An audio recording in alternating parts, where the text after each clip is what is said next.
By way of short introduction, for you today I have two essays by G.K. Chesterton, published over 100 years ago and very clearly open copyright. I want to let you know that they are both very good for today, because today is the Sunday after Pentecost, and we're in the Pentecost season, and it's a time of joy, and we should also reflect on our sort of state in life and things. And so one essay is on Chesterton reflecting on the concept of vulgarity, and how vulgarity is not using naughty words per se, because often when we use such words, we're just using the wrong words to describe something. They usually are inadequate to describe what we're going for.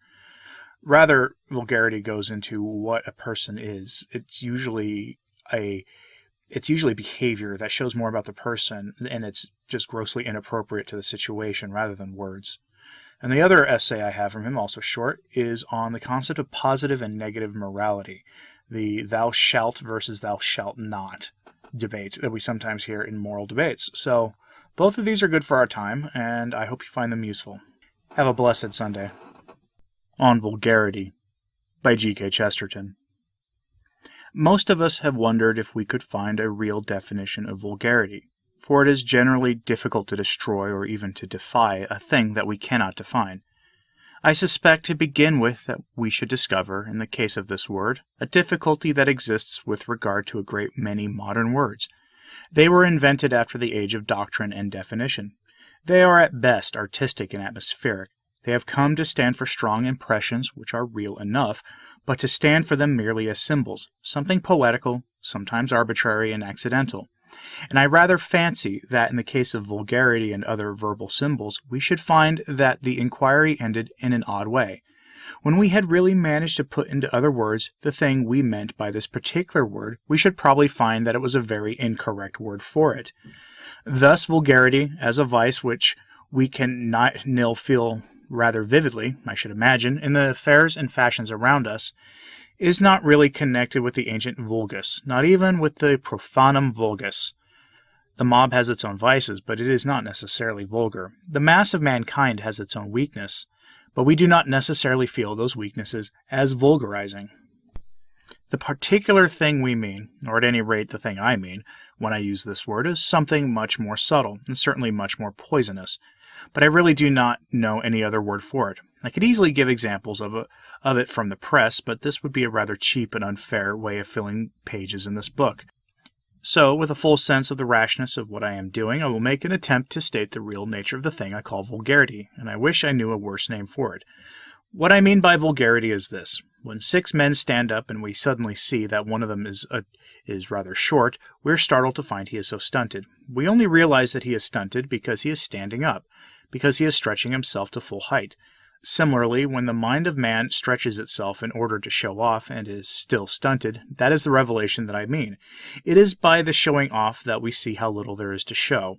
When somebody tries to impress us, either with his wit or assurance, or knowledge of the world, or power or grace, or even poetry and ideality, and in the very act of doing so shows he has less of all those things, that is vulgarity. In other words, a thing is only vulgar when its best is base. That is why things commonly called vulgar do not seem to me vulgar at all. The red-nosed comedian, the man who sits on his hat, the joke about the drunken man, these are not the sort of thing of which I am thinking. Indeed, they are the very reverse, for the man who sits on his hat is not standing up. The drunkard is not stretching himself. He is, as he will explain, enjoying relaxation. The red-nosed comedian is not pretending to be at his best. These things may have dangers or weaknesses of their own, but they do not indicate that a man is base, even at his best. The man who sits on his hat on the stage may be perfectly dignified when he sits on his chair at home, or takes off his hat in church. The red-nosed comedian, when he has hung up his red nose along with his hat, may be in private life a blend of Bayard and Socrates. We can appeal from Philip drunk to Philip sober, but we can appeal no further if we find that even Philip sober is a boor and a brute. If he is at base at his best, and baser in his attempts to impress us with his best, then we have a certain sensation for which I know no other name. It appears when the man does pretend to be Bayard, and only manages to be Barnum. It appears when the man does go to church and takes off his hat, and seems to care more about the hat than the church. It appears, in short, when there is something about him that seems to debase and flatten everything he touches. and most of all when he touches worthy and exalted things. Thus there is the man who wishes first to prove that he is a gentleman, and only proves two things. First, that he is vulgar enough to prefer being a gentleman to being a man. And second, that he has a hideously stunted and half-witted notion even of being a gentleman. There is the man who wishes to show that he has lived in the best society, and shows, even in showing it, that he does not know the best society from the worst. There are any number of lesser and even more excusable examples, but this is the touch that makes the difference. There is the man who is always being tactful without tact. There is the man who jokes loudly and laughs heartily, and so proves that he has no sense of humor. There is the man who talks a great deal about understanding women. With every word helps us with a ghastly clarity to understand him.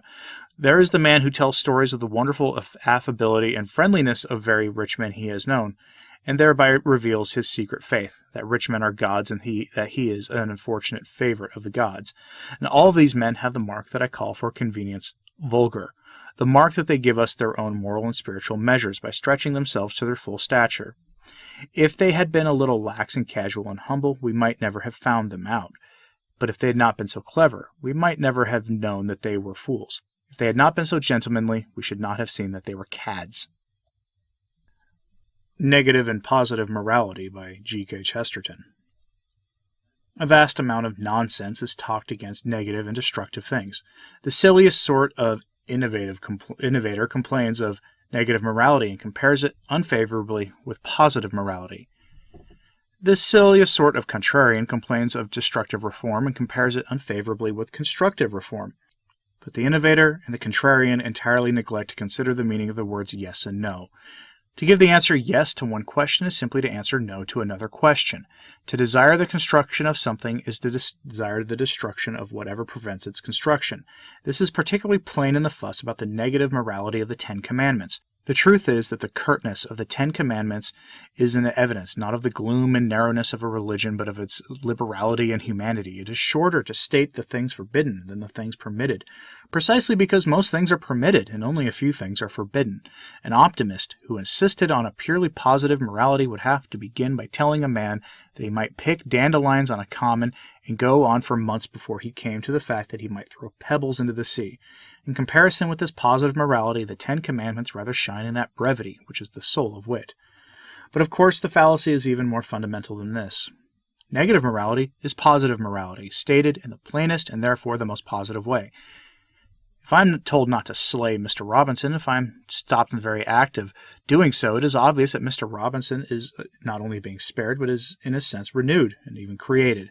And those who liked Mr. Robinson, among them my reactionary romanticism, might suggest the inclusion of Mrs. Robinson, will be well aware that they have recovered a living and complex unity. And similarly, those who like European civilization and the common code of what used to be called Christendom will realize that salvation is not negative, but highly positive and even highly complex. They will rejoice at its escape long before they have leisure for its examination. But without examination, they will know that there is a great deal to be examined, and a great deal that is worth examination. Nothing is negative except nothing. It is not our rescue that was negative, but only the nothingness and annihilation from which we were rescued. On the other side, there is the same fallacy about merely destructive reform. It could be applied just as easily to the merely destructive war. In both cases, destruction may be essential to the avoidance of destruction, and also to the very possibility of construction. Men are not merely destroying a ship in order to have a shipwreck. They may be merely destroying a tree in order to have a ship. To complain that we spent 4 years in the Great War in mere destruction is to complain that we spent them in escaping from being destroyed. And it is, once again, to forget the fact that the failure of the knifemen means the life of a positive and not a negative Mr. Robinson. If we take the imaginary Mr. Robinson as a type of the average modern man in Western Europe and study him from head to foot, we shall find defects as well as merits. And in the whole civilization we have saved, we shall find defects that amount to inflictions.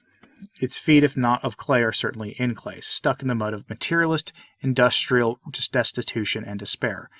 To say it is a positive good and glory to have saved Mr. Robinson from strangling is to miss the whole meaning of human life.